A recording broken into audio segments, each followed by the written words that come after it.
तान जय जनन 3 कमेंट दिखे मुझे। कल्पना जीजी इटारसी, वैशाली दीदी खुरई और अलका जीजी खुरई।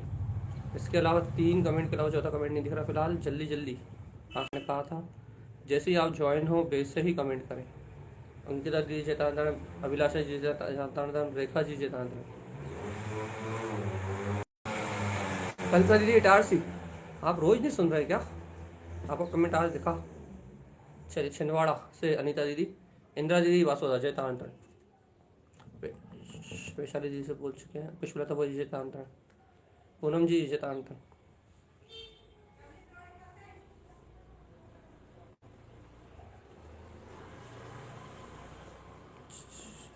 चलिए जल्दी फास्ट फास्ट। चेतांतरण सुमा दीदी अलका दीदी से बोल चुके हैं। अंशुमा जी इटारसी, अनुजी इटारसी, सुप्रिया जी इंदौर, मेघा जैन के नाम से अभिलाषा जी, संगीता दीदी जय भोतांतरण भोपाल, शालिनी दीदी, अंकिता बहन, उषा जी भोपाल, नेहा बहन चेतांतरण, ब्रजवाला बुआ जी चेतांतरण।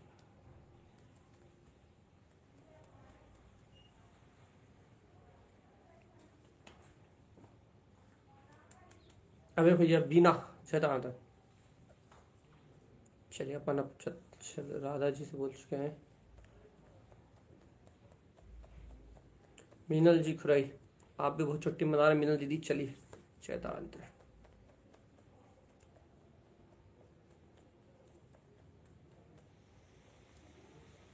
अदिति दीदी नहीं आई ना आज। जी ठीक है। जय नमोस्तु। परमानंद परम ज्योति चिदानंद जिन आत्मनं स्वयं रूपं समं शतम् विन्दे स्थाने नमस्कृतम्। 16 कारणी भाविना भावे मुनि आनंद जिनको नाम स्वरूप कछु लिखूं सकल सुख कंद। बोलिए 16 कारण भावना की जय हो। आर्ट ऑफ लिविंग, जीवन जीने का। जी स्वाति जी चैतांतरण। चलिए दर्शन विशुद्धि भावनाओं के नाम अपन डेली लेते हैं। थोड़ा सा रिवीजन करते हुए अपन चलते हैं सीधी अपनी ओर। स्वाति जी के बाद सुमन जी चेतांतरण, सोनाली जी चेतांतरण, प्राची खुराई चेतांतरण, प्राची। चलिए दर्शन विशुद्धि की भावना, विनय संपन्नता की भावना, शील विदेश अनत्याचार, अभीक्षण ज्ञान उपयोग, अभीक्षण संवेग भावना, शक्ति सा त्याग, शक्ति सा तप, साधु समाधि, वैयवत्तिकरण, अरहंत भक्ति, आचार भक्ति, भौशल भक्ति, प्रवचन भक्ति भावना, आवश्यक अपरिहार्य मार्ग प्रभावना और प्रवचन वात्सल्य। ये 16 भावनाएं हैं जो सम्यक के साथ ही उत्पन्न होती है। तीर्थंकर प्रकृति का कर्म केवली भगवान के पादमूल में होता है। ये 16 कारण भावनाएं जीव को स्वर्ग और मोक्ष दोनों प्रदान करती हैं। भावना का काम है भवों का नाश करना और भावना ही भव को बढ़ा सकती है भैया। इसलिए सम्यक की ये 16 भावनाएं नियम से संसार का नाश करने वाली हैं। ये इनके साथ जो सुभराग रहता है वो तीर्थंकर प्रकृति जैसी उत्कृष्ट कर्म प्रकृतियों को बांधने वाला है, जो स्व कल्याण के साथ साथ पर कल्याण में निमित्त हैं। दर्शन विशुद्धि भावना प्रथम भावना है। स्वयं के आत्मा के दर्शन के साथ ही ये मोक्ष मार्ग प्रारंभ होता है और यहाँ से अपने आत्म कल्याण के साथ प्राणी मात्र इस आत्मा को जान ले, इस परमात्मा को जान ले। जन कल्याण की भावना, लोक कल्याण की भावना के साथ दर्शन विशुद्धि की भावना से यह मार्ग प्रारंभ होता है और सारी भावनाएं दर्शन विशुद्धि के साथ होती हैं। जहाँ दर्शन की विशुद्धि होती है वहाँ विनय संपन्नता होती है। देव गुरु धर्म की विनय व्यवहार में और निश्चय से अपनी आत्मा की ओर झुकना, इस प्रकार से विनय संपन्नता की भावना कही गई है। ये भावना हमेशा जीव को ऊपर उठाती है, इस बात को अपन जानते हैं। विनय संपन्नता के बाद सीधी बात आती है कि जिसके हृदय में विनय है वो शील व्रतों का निर्देशार पालन करता है। स्वयं का निर्दोष चारित्र ही शील है। इसलिए व्रतों की रक्षा करते हुए अपने जीवन में पाप उद्देश्य को त्याग के व्रतों की रक्षा करते हुए अपने कल्याण के मार्ग में आगे बढ़ना, शील व्रतों में निष्कंटक आचरण करते हुए शील के समस्त दोषों को अलग करना, इस शील वृत्तों में अनतिचार पालन करना है भैया। इस प्रकार से ये तीसरी भावना है। और चौथी भावना में क्या आना है भैया, अवीक्षण ज्ञान उपयोग। देखो भैया, ज्ञान का उपयोग करना अनिवार्य है, लेकिन आत्मज्ञान के लिए अवीक्षण ज्ञान उपयोग, अंतर आत्मज्ञान में, अपने ज्ञायक में, अपने आत्म अनुभव में, अपने में अपना उपयोग लगाना है। इसलिए अवीक्षण ज्ञान उपयोग की भावना है। नियम से अपने स्वरूप का अभ्यास करते हुए आध्यात्मिक विकास के साथ अपने कल्याण का सृजन करना, अर्थात अपने लिए अपने ज्ञान का उपयोग करना। क्षयोत्सम नहीं, शास्त्रों को पढ़ना मात्र नहीं, आत्म अभ्यास करना, ये अपना अवीक्षण ज्ञान उपयोग है। क्योंकि ज्ञान अभ्यास करे मन माही, जो मानव ज्ञान का अभ्यास करता ताके मोह महातम नाई। ये बात आपको समझना चाहिए कि आप ज्ञान अभ्यास नहीं करते, इसलिए मोह आपको, मन आपको मारता है। यदि आप ज्ञान अभ्यास करते तो मन को जीतने का एक ही उपाय है, ज्ञान उपयोग, चैतन्य परिणति। क्योंकि जो ज्ञान का अभ्यास करते हैं मन उनको मारता नहीं है। इसलिए याद रखिए, अभीक्षण संवेग भावना, निरंतर संसार से वैराग्य। संसार से वैराग्य का चिंतन करता है ज्ञानी। अज्ञानी क्या करता है, संसार से वैराग नहीं करता, वो संसार में आसक्त रहता है। तो संसार में सुख नहीं मिलता तो सोचता अरे संसार में सुख नहीं है, मर जाऊंगा तो सुख मिल जाएगा, मैं छोड़ भाग जाऊंगा तो सुख मिल जाएगा। संसार में सुख खोजता है, तो संसार में मन माना सुख था तो क्या करता है, मैं मर जाऊं तो संसार से छूट जाऊं, ऐसी अज्ञानता की बातें करता है। लेकिन ज्ञानी क्या करता है, संसार में रहता है, संसार में रहता है, मन की आसक्ति का नाश करके रहता है, मन के अज्ञान को नाश करके रहता है, और रहता संसार में ही है लेकिन मन को तपा देता है। और जब मन तपता है तो क्या होता है, यहाँ संसार की वैराग भावनाओं के साथ साथ संसार से चारों गतियों के दुखों का विचार करके, इन गतियों में कितने दुख हैं, इन चारों गतियों के दुखों का विचार करके क्या करता है, वो इन गतियों से विरक्त होने की भावना पाता है, इन गतियों को छोड़ना चाहता है, और इन गतियों से हटके, इन 4 गति 84 लाख योनियों से बाहर निकल के शक्तिस्तः त्याग करता है। देखो, जो संसार से वैरागी होगा वो त्याग करेगा। इसलिए त्याग करेगा क्यों, संसार में कुछ है ही नहीं ग्रहण करने योग्य, सब छोड़ा छुड़ाया। इसलिए अपने स्वभाव में अपने उपयोग को दान दे देना, यही त्याग है।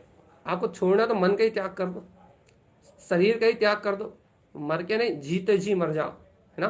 तो इन इंद्रिय विषयों में आसक्ति का त्याग, ये त्याग है भैया। 7 व्यसनों को छोड़ना, अष्टमूल गुणों का पालन करना, ये सब सहज सी बात है। इन सब के साथ साथ 4 प्रकार के दानों में अपना मन लगाना, वीतराग धर्म की सेवा में अपने उपयोग को लगाते हुए 24 प्रकार के परिग्रह का त्याग करने की जो भावना है वो शक्तिस्था त्याग है। सारा विषय अपन ले चुके हैं, अपना विषय चल रहा है शक्तिस्था तप। अपने को यहाँ तक आना था, इसलिए हमने बहुत जल्दी जल्दी 5 मिनट सब निकाल दिया। पीछे की भावना है शक्तिस्था तप। क्या भैया शक्तिस्था तप, शक्ति अनुसार तप भैया। शक्ति हो तो भक्ति करो, भक्ति नहीं तो भक्ति नहीं। बहुत गहरी भावना है शक्तिस्था तप। आप बड़े उपयोग ला सुनिए, शक्तिस्था तप मतलब क्या। देखो भैया, शक्ति 2 अपेक्षाओं से विचार करना पड़ेगा। शक्ति के अनुसार तप करता है, ऐसा क्यों कहा गया, क्योंकि शक्ति से, आत्मशक्ति तो अनंत है भैया, लेकिन आत्मशक्ति के साथ व्यवहार शक्ति का भी आपको संयोग देखना पड़ेगा। जैसे कि द्रव्य, काल, क्षेत्र, भाव, बल, वीर, ये सब देखना पड़ेगा भैया।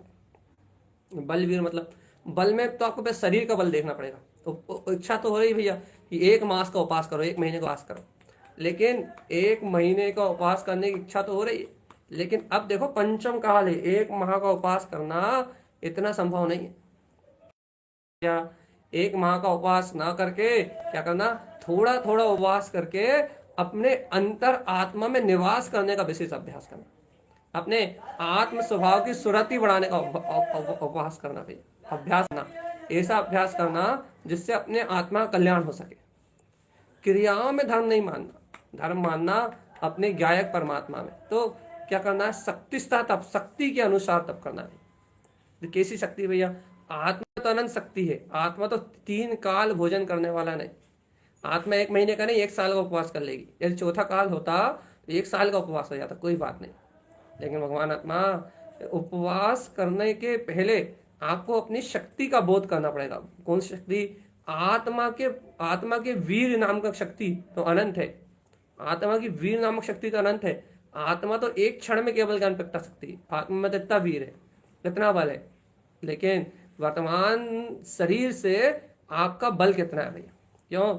यदि आपके शरीर में बल नहीं होगा तो आत्मा की शक्ति भी उतनी तीव्रता से प्रकट होने वाली नहीं है। मान लो आपका ये अभी चौथा काल नहीं है, पंचम काल है, और आपका ये सड़ा भूसा औदायिक शरीर है। अब यहाँ केवल ज्ञान प्रकट नहीं कर सकते आप, क्योंकि बजनारस सहनन चाहिए केवल ज्ञान प्रकट करने के लिए। आत्मा की शक्ति को व्यक्त करने के लिए वर्तमान में शरीर की सामर्थ्य भी चाहिए होती, ये याद रखना, परस्पर बल चाहिए। तो भैया इस शरीर के आश्रित हो गया क्या आत्मा? आत्मा शरीर का आश्रित नहीं हुआ। तप करने के लिए आपको शक्ति का अवलोकन करना पड़ेगा। आत्मा में आप आत्मा की सूरत में मस्त रहो, भेद ज्ञान में मस्त रहो, उसके लिए कुछ नहीं चाहिए। लेकिन गहराई से आप तप करके यदि कर्मों को खिपा के केवल ज्ञान प्राप्त करना चाहते हो तो तप की एक लिमिट है कि आप किस भूमिका में किस अनुसार कितना बल इकट्ठा करके और कितना तप सकते हो। और देखो, और तप का अर्थ तपना नहीं है। तप मतलब भैया बाहर धूप में बैठ जाओ 6 घंटे साधना करो, शरीर को तपा दो, ऐसा नाम तप नहीं है। अग्नि के बीच में बैठ जाओ, पंच अग्नि तप करने लगो, गर्म आग जला लो चारों तरफ, बैठ जाओ, इसका नाम तप नहीं है। शरीर को तपाने का नाम तप नहीं है। तो फिर आत्मा को तपाने का नाम तप है भैया। मन को तपाओ, लेकिन कैसे तपाओ भैया? 60 रसों का त्याग करके तपाओ। शरीर को तपाने का नाम तप नहीं, मन को तपाने का नाम तप है। मन की इच्छाओं का निरोध करके शरीर से ममत्व तोड़ने का नाम तप है। अच्छा, अब आप बताओ, आप तपस्या कर रहे हो, आप तप कर रहे हो, तो तप की उपलब्धि क्या होना चाहिए? तो यदि आप तप कर रहे हो तो आपकी मन वचन काया की चंचलता का निरोध होना चाहिए। यदि मन की चंचलता का निरोध हो रहा है, मन वचन काया की चंचलता का निरोध हो रहा है, अज्ञान भाव का निरोध हो रहा है, इंद्रिय विषयों का निरोध हो रहा है, और आपका मन आत्म स्वभाव के निकट आ रहा है, अर्थात विकारों का समन हो रहा है और निर्विकार भाव की प्राप्ति हो रही है, तो तप। पहले विकारों का समन नहीं हो रहा और निर्विकार भाव, ज्ञायक भाव की व्यक्तता नहीं हो रही, तो कोई तप मप नहीं है। तप है क्या? मन की इच्छाओं को निरोध करना, इसे अपन समानता कह देते हैं कि इच्छाओं को अलग करना तप है। तो इच्छाओं को अलग करना किस तरीके से? काया को कलुषित करके नहीं, परेशान होके नहीं, देह को सुखा के नहीं। तो फिर देह सूख जाए और आपको उसका भान ना रहे, आप आत्मा में लीन रहो, तो कोई बात नहीं। तो क्या कह रहे हैं भगवान जी? क्रस करना है, मन को क्रस करना, काया को क्रस नहीं करना, काया से ममत क्रस करना, अर्थात इच्छाओं को, मन को क्रस करने का नाम तप है भैया। हमने आपको समझाया भैया, क्या समझाया? तप निजरा का कारण है। तो आप तप कब मानोगे? जब आपकी मन की आसक्ति का नाश होता हुआ दिखाई दे, मन चंचल ना हो, मन यहाँ वहां के विषय में ना भगे, वचन वाणी से व्यवहार रुक जाए, यहाँ वहां की कथाओं करने का भाव मिला जाए, काया आपकी स्थिर हो जाए, या फिर आपके अंतर से विकारों का नाश हो जाए और शुद्ध भाव का उदय हो जाए, इसका नाम कहलाता है तप। तप के ये लक्षण है। जो तप करता है उसके पास ये लक्षण सहज प्रकट होना चाहिए। ये लक्षण प्रकट होते हैं तो आपका तप सच्चा तप कहलाता है। यदि ये लक्षण प्रकट नहीं होते तो आपकी तपस्या झूठी कहलाती, तप झूठा कहलाता है। क्यों? क्योंकि बिना शक्ति के तप करना, बिना अपनी भूमिका का विचार किए बिना मोक्ष मार्ग को, जिन आगम को जाने बिना तप करना हमेशा ही अहितकारी रहा, हमेशा ही अहितकारी रहा। क्या अहित होगा भैया? कि आपका उस क्रिया में मन लग जाएगा, आप उसे धर्म मान के कर लोगे, और क्या होगा? आप स्वर्ग आदि की प्राप्ति तो कर लोगे। अच्छा देखो, संसार में अनेक जीव तप रहे हैं, बहुत सारे जीव तप कर रहे हैं, अरे सालों सालों को उपवास कर रहे हैं, हिमालय की चोटी पे रह रहे हैं, एक पांव पे खड़े होकर उपवास के तप कर रहे हैं। लेकिन उनका तप काहे के लिए है? उनका तप मात्र अभी जो इंद्रिय विषयों को त्याग करा है, उनका तप काहे के लिए है? आगे और अधिक भोगों की प्राप्ति के लिए, स्वर्ग आदि में जन्म लेने का अभिप्राय है।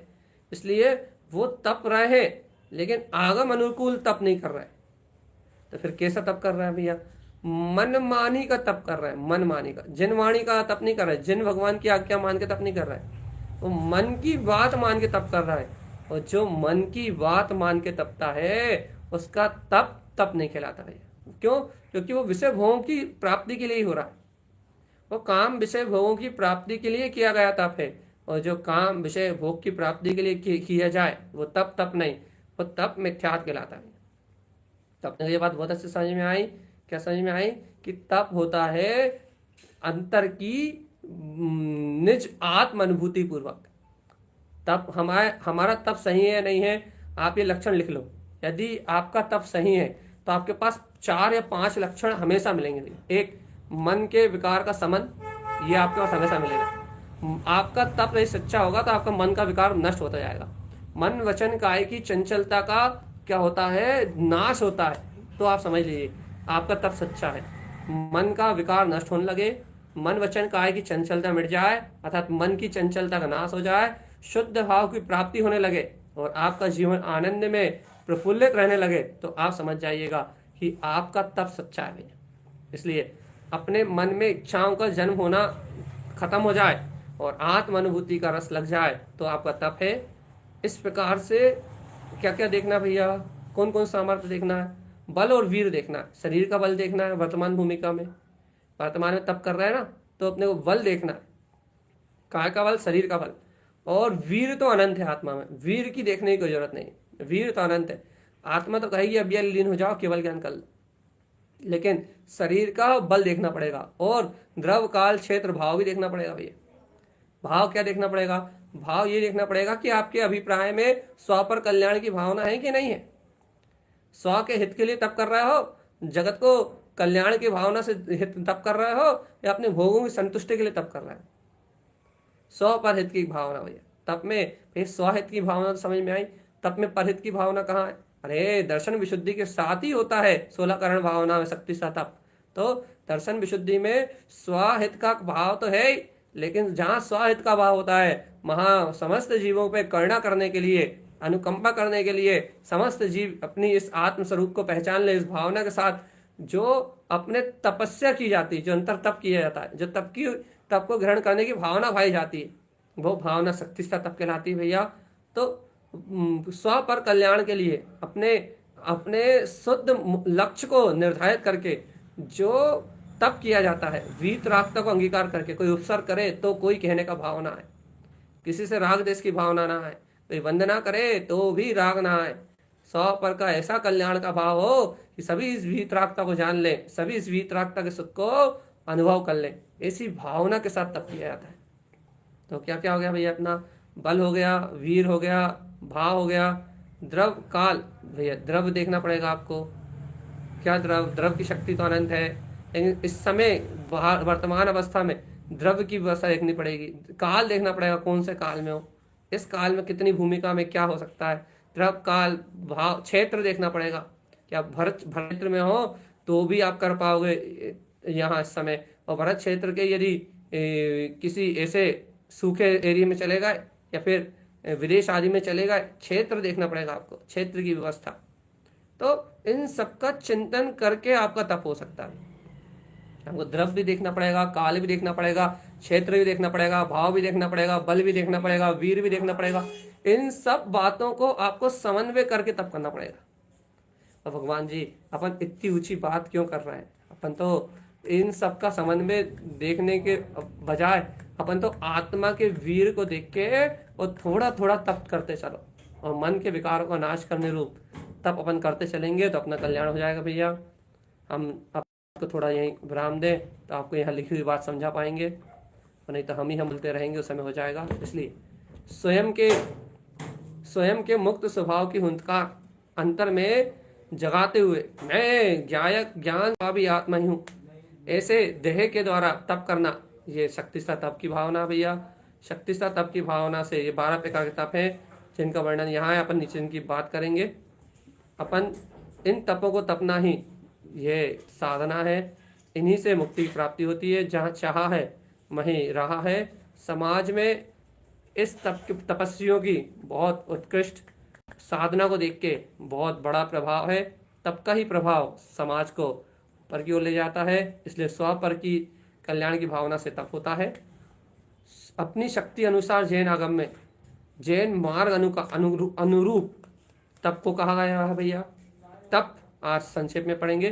तप निजराका को कहते हैं, स्वरूप में विश्रांति का नाम तप है, इच्छा के अनुरोध का नाम तप है, पांचों इंद्रियों के विषयों से अपने उपयोग को हटाने के लेने का नाम तप है, निर्विकल्प निरस्तंग चेतन में विश्रांति का नाम तप है, बाहर में उपयोग हटाना, अंतर में डटा, जो उपयोग अंतर में डट जाए वही तप है, ज्ञान उपयोग करते करते ज्ञान उपयोग में एकाग्र होना तप है, भोजन की इच्छा का रोकना तप है, अपने उपयोग को अपने साथ में जोड़ना, आत्मा से जोड़ना, इसका नाम तप है।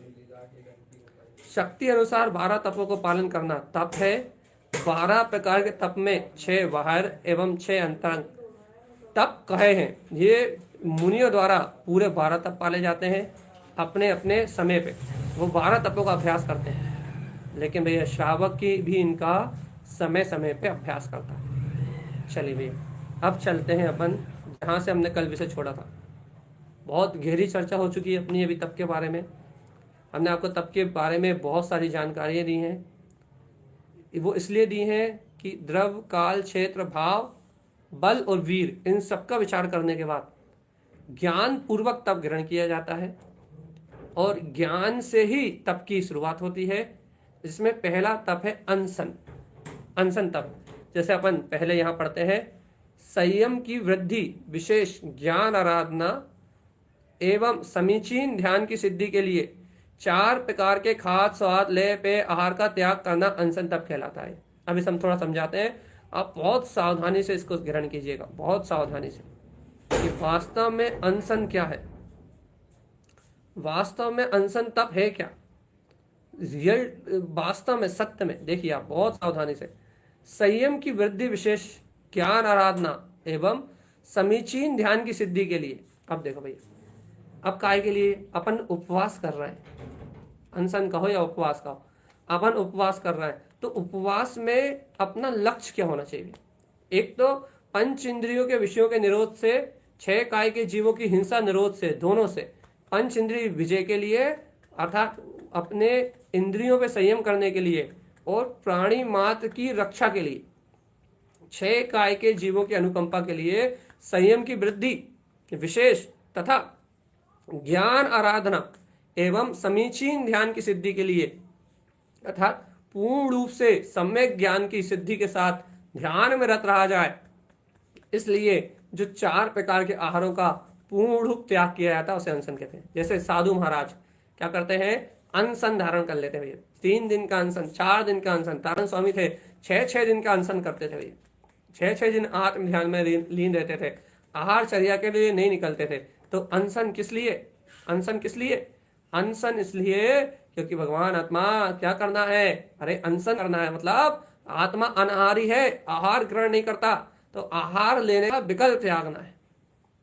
तो फिर क्या करना है, 6 दिन अपनी ज्ञान ध्यान समाधि में संयम की वृद्धि के लिए, अपनी ज्ञान ध्यान आराधना करने के लिए, समीचीन भावना के साथ, अंतर सम्यक ज्ञान के साथ ध्यान की सिद्धि के लिए, परम निरंजन भाव में डूबने के लिए समस्त 4 प्रकार के आहारों का त्याग देना, ये कहलाता है। आपने देखा होगा साधुओं के बारे में, आपने प्रतिपानी योग में पढ़ा होगा कि 2-2, 3-3, 4-4 दिन आप महामुनि आहार के लिए नहीं जाते थे। जीवन ज्योति पढ़ेंगे, उसमें भी आपको बहुत कुछ मिलेगा तारण स्वामी के विषय में, कि वो 4-4 दिन ध्यान में लीन है, आत्म संयम की साधना में लीन है, ध्यान की साधना में लीन है, ज्ञान आराधना में आतुर हुए हैं। तो क्यों आतुर हुए हैं भैया, इसलिए क्योंकि वो अनशन तप रहे हैं। अपन भी कभी कभी उपवास करते हैं, 14 के दिन, अष्टमी के दिन, पर्युषण में, अनंत चतुर्दशी के दिन अपन भी उपवास करते हैं। तो भैया उपवास का सही महत्व यही है, अनशन, अनाहारी आत्मा के पास रहना।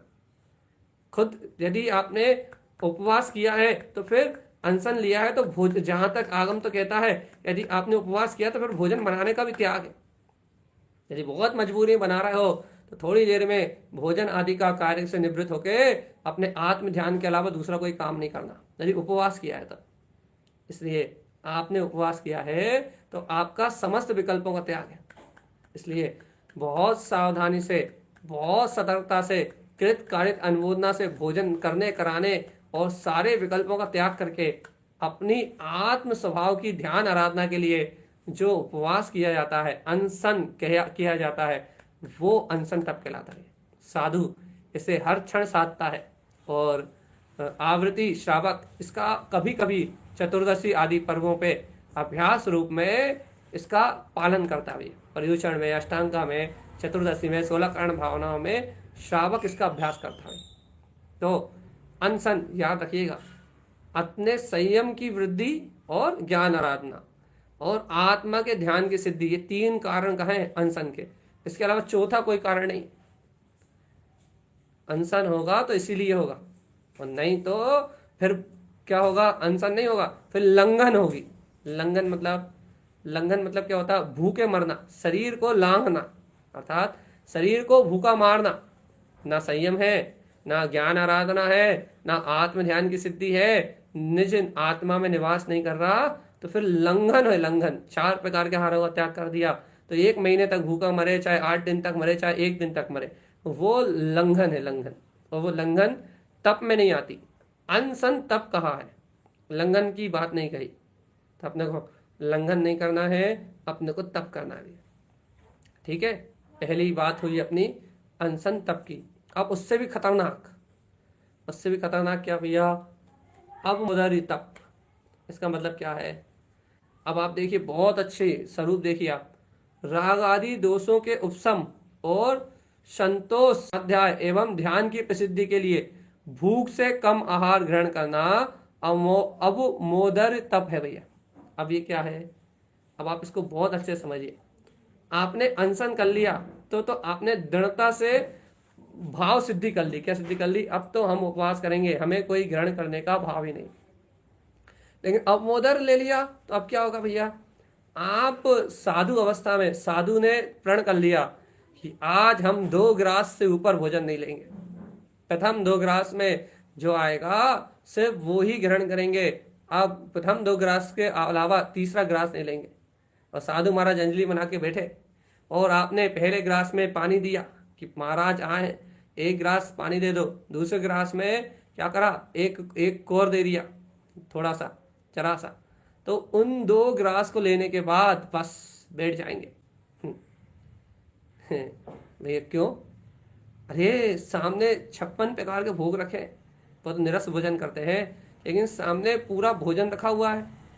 एक तो आहार ध्यान छोड़ के आहार के लिए निकल के भी आ गए, ऊपर से विधि भी मिल गई, ऊपर से अंजलि भी छोड़ दी, ऊपर से आहार भी ले लिया।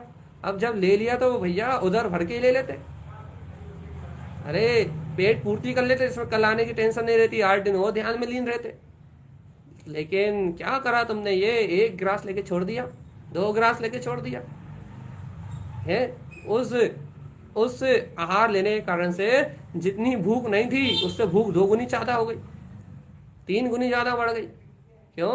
क्योंकि आहार देखने से और आहार लेने से उन कर्मों की और उदीर्णा हो गई। अब जठर अग्नि और ज्यादा भड़क गई, मन और ज्यादा बेताब हो गया कि आहा अभी तो आनंद आएगा इस मन को मारने में। अब तो आनंद आएगा इस मन को मारने में। अब तो इस मन की नहीं सुनेंगे। जब कर्मों की उदीर्णा हो गई, भूख और जठर अग्नि और भड़क गई, अंतर आत्मा में इच्छाएं और बढ़ गई कि आहा अब तो आहार लेने आ गए, सामने भोजन रखा हुआ है, लेकिन 2 ग्रास में बस संकल्प पूरा हो गया और 2 ग्रास बाद वापस लौट गए। अब क्या हुआ भगवान जी? अरे भगवान, उपवास से बड़ा है उन्नोदर। 2 रोटी से जा नहीं खाऊंगा, नमक रोटी ही खाऊंगा बस। छे है भैया।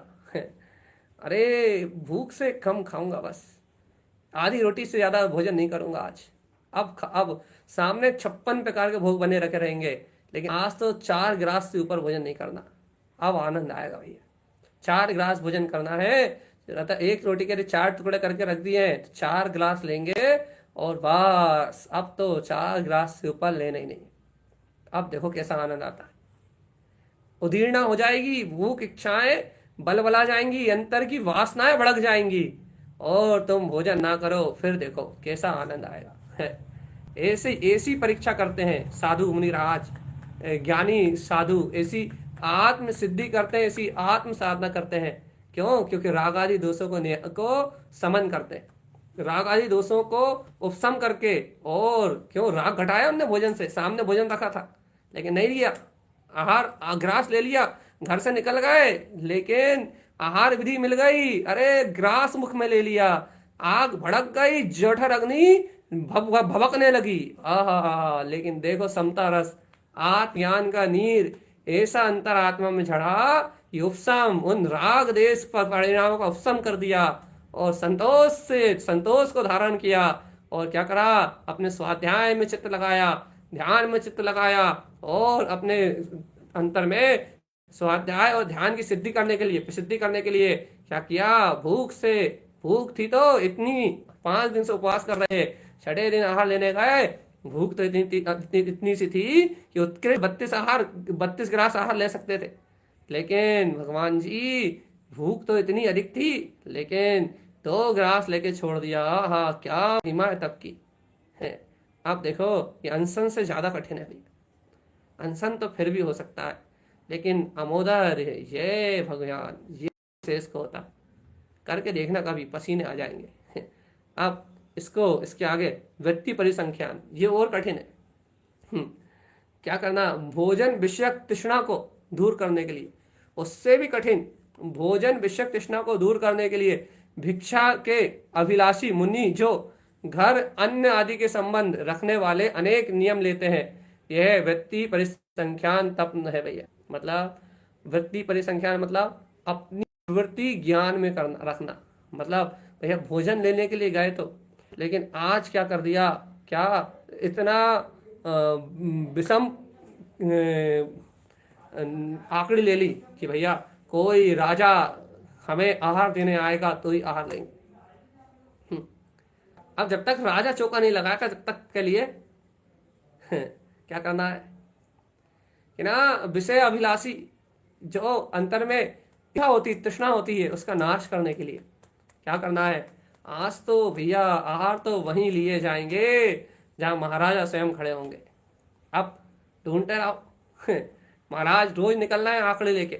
जैसे आदिनाथ भगवान का प्रसंग सुनते हैं, बैल के सींग में गुड़ की पारी लगी होगी तो ही आहार लूंगा, घूमता रहे आदिनाथ 6 महीने। यह है वृत्ति परिसंख्यान। अब तो हमारी वृत्ति ज्ञान में हो गई है, आहार लेने तो रोज निकलूंगा लेकिन पुण्य की परीक्षा करने निकलूंगा। ऐसे भगवान आत्मा ये वृत्ति परिसंख्यान, कोई 1 दिन के लिए, 2 दिन के लिए, 4 दिन के लिए, 8 दिन के लिए, जैसे आदिनाथ भगवान ने पूर्ण जीवन भर के लिए दिया, 6 महीने के लिए। जब तक ऐसा संयोग नहीं मिलेगा तब तक मेरा आहार नहीं होगा। है अपनी प्रवृत्ति मात्र ज्ञान में रह जाए, अरे सिर्फ ज्ञान का भोग रह जाए, बाकी कोई भोग ही ना हो। आनंद के साथ जब वृत्ति अंतर्मुख की जाती है, अपनी प्रवृत्ति पर से हटाई जाती है, आहार लेने तो रोज निकलते हैं लेकिन लेने का मन नहीं है। दुनिया चौके लगा रही है, भावलिंगी मुनिराज निकल रहा है, चौकों की बारिश हो रही, देवता अतिशय कर रहा है, जहां जा रहा है बारिश हो रही है, अमृत बरस रहा है, रत्न वर्षा हो रही है, लेकिन आहार नहीं हो रहा है। भगवान जी सोचो क्या होता होगा। आनंद मनोरम दृश्य, यदि आग बंद करके कल्पना भी करोगे ऐसे भावलिंगी मुनियों की तो रोम रोम झर जाएगा आनंद से। है तो ऐसे ही कठिन साधना लेके, ऐसी कठिन तपस्या लेके जब अपने मन का नाश करने के लिए जब वह महामुनि अपने अंतर अभिलाषा को त्याग करके और जब निकलते हैं, तब देखो कैसा आनंद आता है। इससे भी कठिन है। और देखो देखो रस परित्याग, ये देखो अब क्या क्या आनंद आने वाला है। इंद्रियों को जीतने के लिए नमक, मीठा, घी, दही, दूध, तेल, इन 60 रसों में से कुछ रसों का या फिर सभी रसों का परित्याग करना रस परिसंख्यान है भैया। क्या है पता है ये, हम देखो सुनो भैया, सुनो, 6 रसों को त्याग दिया, आज 60 रस के बिना उतना भोजन करेंगे जितना रोज करते थे।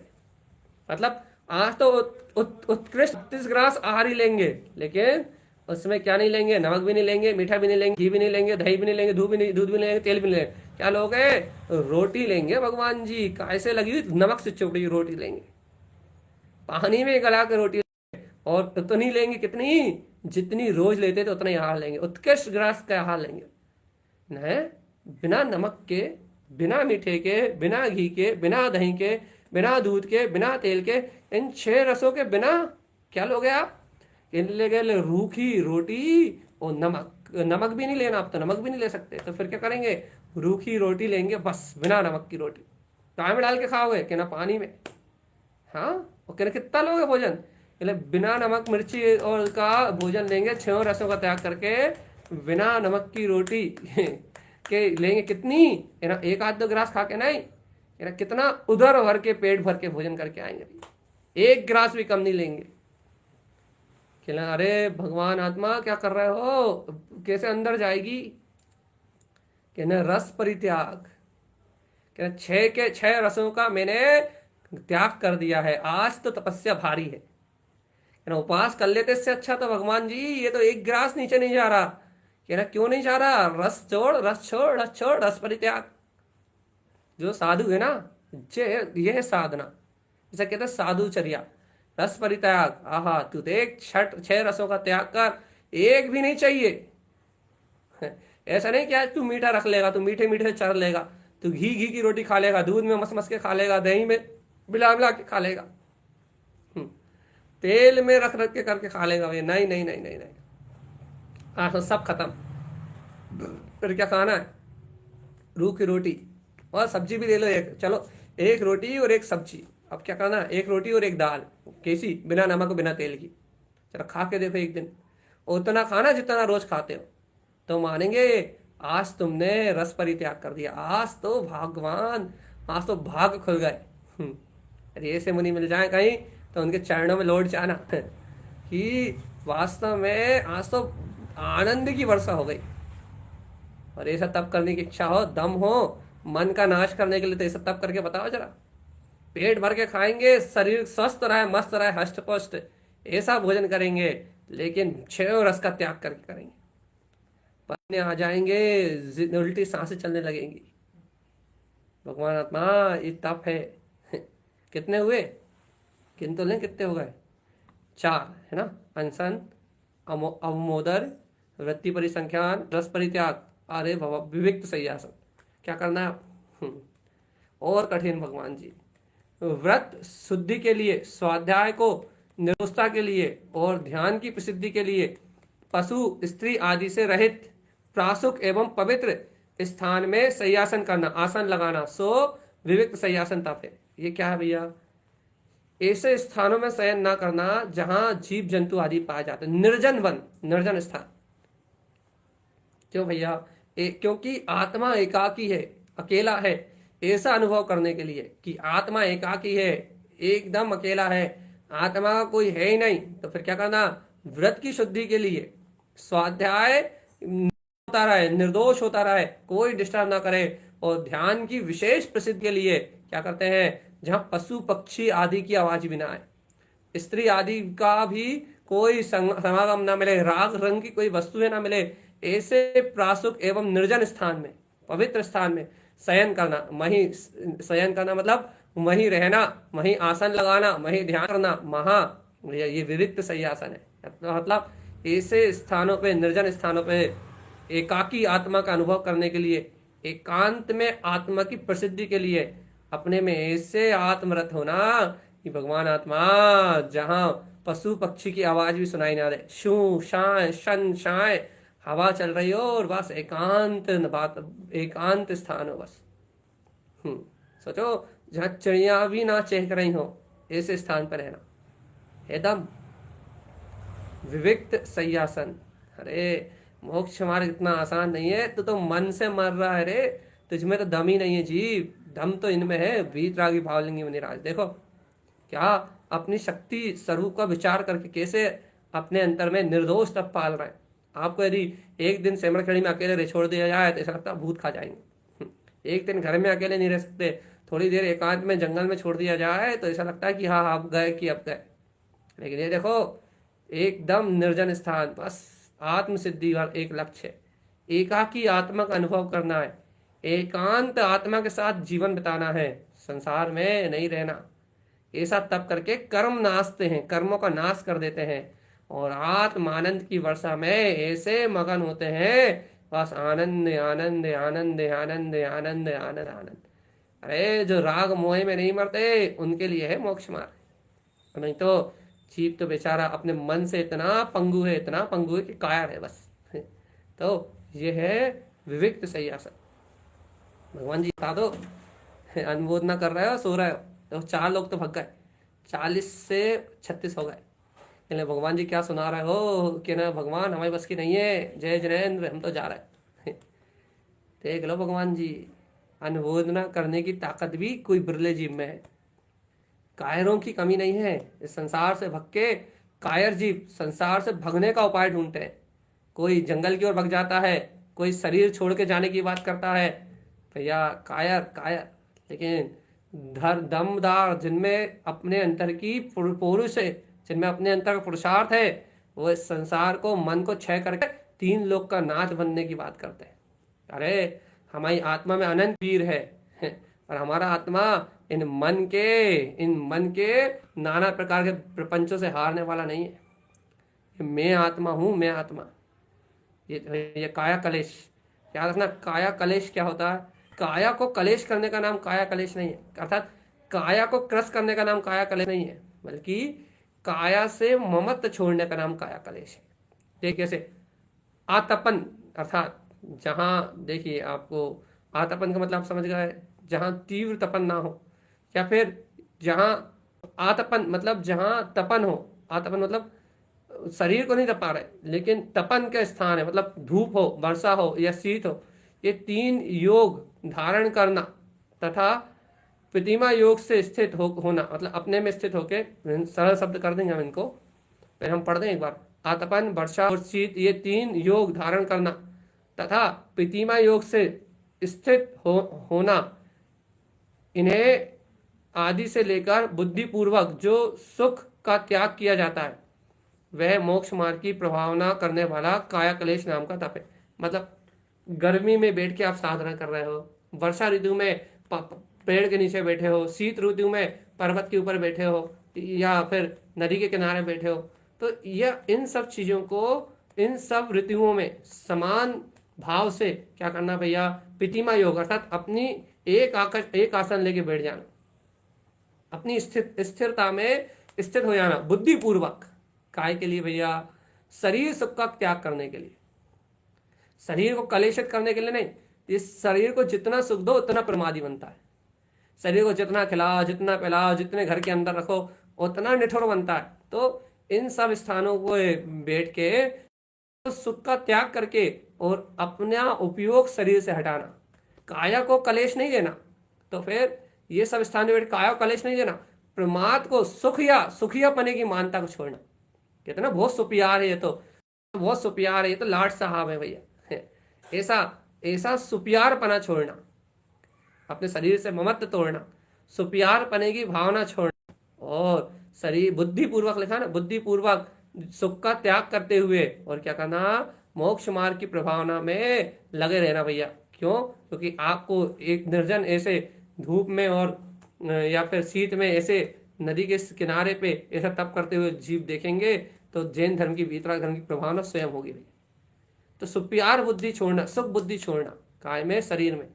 और इस शरीर में सुख बुद्धि को छोड़ के मन से कलेश छोड़ना, काया कलेश कहते हैं। मन का कलेश छोड़ना, काया में अनुकूल संयोग ना होने के बाद भी विकार परिणाम का ना आना और आत्म ध्यान में उपयोग लगना, शरीर की ममत्व भावना को तोड़ के आत्म भाव में, आत्म अनुभूति में उपयोग का लगना, ये काया कलेश है भैया।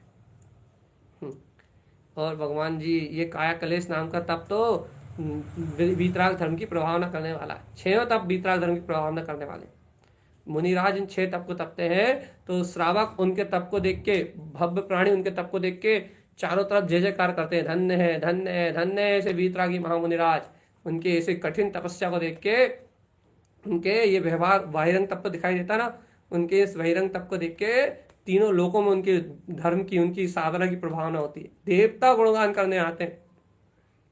जब साधु इन 6 तपों को तपते हैं तो देवता आते हैं, गुणगान करते हैं, रत्न बरसाते हैं। जब इन तपस्या करके जब उनके हार होते हैं, पंचर होते हैं, अतिशय बरसते हैं, ऐसी मंगल में वेला लगती है भगवान जी। इन तप की महिमा है। तप तप तप तप है ये तप। क्या करता है? समस्त जड़ता का नाश करता है और क्या करता है? चैतन्यता का प्रकाश करता है। अपन तो भाई मर जाएंगे, नहीं खाएंगे तो कैसे चलेगा, बीमार हो जाएंगे, हार्ट अटैक आ जाएगा, टीबी हो जाएगी, शुगर हो जाएगी, मरे जा रहे हैं शरीर के मुँह में, रात छोड़ नहीं पा रहे। और ये देखो कैसे तप कर रहा है, बिल्कुल झनाझन। जीवात्मा देख लो रे, मोक्ष मार्ग चाहिए, वासनाएं चाहिए, शरीर के भोग चाहिए, या ऐसी साधना करनी है? नहीं हो रहा निर्णय। देखो हम 6 तप के नामों को वापस गिना दें। आप देखो एक बार संक्षेप में वापस। अनशन, अनाहारी आत्मा के लिए उपवास। अवमोदर, क्या करना है? अरे भूख से कम 2-4 गिलास का नियम, फिर देखो कैसा आनंद आता। वृत्ति परिसंख्यान, अरे कठिन से कठिन तपस्या करना है। आज तो ऐसा संकल्प, ऐसी आखिरी जो मिलना ही असंभव है। फिर क्या करना है? त्याग, 6 रस का त्याग करके अब तो ऐसा भोजन करना है जिसमें रसी ना हो, और उधर भर के करना है, निर्दोष। और विविक्त सय्यासन, निर्जन स्थान पे, पशु पक्षी स्त्री आदि का जहाँ प्रवेश भी ना हो, ऐसे निर्जन स्थान में बिल्कुल एकांत में सय्यासन। फिर काया कलेश, शरीर से ममत्व तोड़ने के लिए, शरीर में सुखियापने की मानता तोड़ने के लिए ऐसे प्रतिकूल स्थानों पे साधना में रत रहना, या जिससे सुख बुद्धि टूटे और आत्म प्रभावना में, ध्यान में, अंतर मगन निमग्नता में, आनंद में, अमृत में उपयोग लगे। ऐसे 6 प्रकार के तपों को तपने वाला, ये जे बहिरंग तप की बात चली, अभी तो अंतरंग तप 6 रह गए। ऐसे बहिरंग तपों को तपने वाला वह भव्य मुक्ति श्री का वर्णन करता है भगवान जी। तो बताओ भगवान जी क्या हाल चाल है। और सुनो, ऐसा कहते हैं आगम में, ये 6 प्रकार के तप बहिरंग करने वाला, यदि उसके अंतरंग 6 नहीं हो रहा तो बहिरंग 6 नहीं होते। तो ये अंतरंग 6 अर्थात प्राश्चित पूर्वक, है ना, ध्यान पूर्वक, अंतर की रमणता पूर्वक, अंतर तप के सहित बहिरंग ये 6 तप होते हैं। तो अंतर तप की चर्चा अभी अपना समय हो गया इसलिए नहीं हो पाएगी, लेकिन शक्तिस्ता तप आप समझ गए होंगे क्या है। शक्ति अनुसार, शरीर की शक्ति अनुसार, अर्थात 2 शक्ति देखनी पड़ेगी, शरीर का बल भी और आत्मा का वीर तो अनंत है ही। आत्मा यदि अपने ध्यान में लग जाए तो फिर तो उसे कोई फर्क नहीं पड़ने वाला। इसलिए अपने शरीर की शक्ति का भी, वर्तमान स्थिति का, द्रव काल क्षेत्र भाव का संयोग देखना पड़ता है। और क्या देखना पड़ता है भैया? अंतर में बल, आपकी भावना, सबसे बड़ी बात आपकी भावना कितनी पवित्र है, 100 पर कल्याण की है कि नहीं है, कहीं भोगों की चाहना से तप तो नहीं हो रहा, कहीं विषयों की आसक्ति से तप तो नहीं हो रहा, कहीं आज उपवास कर रहा है कल हलवा पूड़ी मिलेगी ऐसी भावना तो नहीं। तो यदि ऐसी स्वार्थ की भावना से तप किया जाता है, मायाचारी छल कपट से तप किया जाता है, तो शक्ति सा तप नहीं कहलाता, वो संसार का कारण बनता है। लेकिन शक्ति सा तप 100 पर कल्याण के लिए, जो स्वहित और परहित के लिए किया जाता है, वो शक्ति से तप होता है, और वह तप नियम से निर्वाण का कारण बनता है। इसलिए ये क्षत्रियों का मार्ग है, कायरों का नहीं। यह मार्ग है आत्मा की ऊंचाइयों का, ये मार्ग है धर्म ध्यान का, ये मार्ग है मुक्ति के अपने सुख के सोपान का, ये मार्ग है सर्वज्ञ परमात्मा के समान अपने वीतराग पद को प्रकट करने का। इसलिए भगवान जी हम सभी इस मार्ग पे आगे बढ़ने के लिए इस तपस्या को स्वीकार करें। तप की भावना से अपने अंतर में निश्चल भाव से अपनी आत्म साधना में रत रहे। 6 व्यवहार तपों को आज अपन ने बहुत गंभीरता से श्रवण करने का अभ्यास किया है, सुना है, समझा है। कल 6 निश्चय तपों को अपन समझ के इस विषय को पूर्ण करेंगे और अपने कल्याण का मार्ग, अपनी मुक्ति का मार्ग बनाएंगे। यही श्रीमद् चिंतानंद स्वामी का इन 16 कारण भावनाओं के मर्म का यही समुच्चय सार है भैया। शक्तिस्तः तप अपनी अंतरात्मा की साधना है। आचार्य श्रीमद् चिंतानंद स्वामी का कहना है, क्या कहना है भैया? अपनी शक्ति के अनुसार, जैन भगवान की आज्ञा के अनुसार जो अपने में आचरण कर रहा है, मतलब स्वयं के मुक्त स्वभाव की हुंकार अंतर में जगाते हुए देह से तप करना, शक्ति से तप की भावना भैया। इस प्रकार से मेरा जीव इन 12 प्रकार तपों को तपे, भावना करे और इन 16 कारण भावनाओं से अपने अमृत कलश आत्मा को प्रकट कर ले और निर्माण की ओर आगे बढ़े। 16 कारण भाविना भावे मुनि आनंदे, जिनको नाम स्वरूप कछु लिखूं सकल सुख कंदे। आर्ट ऑफ लिविंग, दर्शन विशुद्धि, विनय संपन्नता, शील व्यतेषु अनतिचार, अवीक्षण ज्ञान उपयोग, अवीक्षण संवेग, शक्तिस्ता त्याग, शक्तिस्ता तप, साधु समाधि, पर्यावृत्तिकरण, अरंत भक्ति, आचार्य भक्ति, भूषद भक्ति, प्रवचन भक्ति, आवश्यक अपरिहारणी, मार्ग प्रभावना और प्रवचन वात्सलत, ये 12 भावनाएं, 12 भाव मतलब ये 16 कारण भावना है, सॉरी ये 16 कारण भावना है। और जो इन्हें सत्य भाव से भाता है तो उसे तीर्थंकर जैसी महान प्रकृतियों का बंध भी हो जाता है। 100 पर के हित का मार्ग है भैया। मैं स्वयं आत्म अनुभव में लीन होके जगत के सारे जीवों को ये बता सकूं कि सारे भव्य जीव अपने आत्मा का हित कर सकते हैं, सब में वो परमात्मा है, ऐसी मंगल में भावना हो तो 100 पर का कल्याण होता है और जीव इस संसार के भाव भ्रमण से छूट जाता है। यही 16 कारण भावनाओं का सार है भैया। इस सार को ग्रहण कर हम सब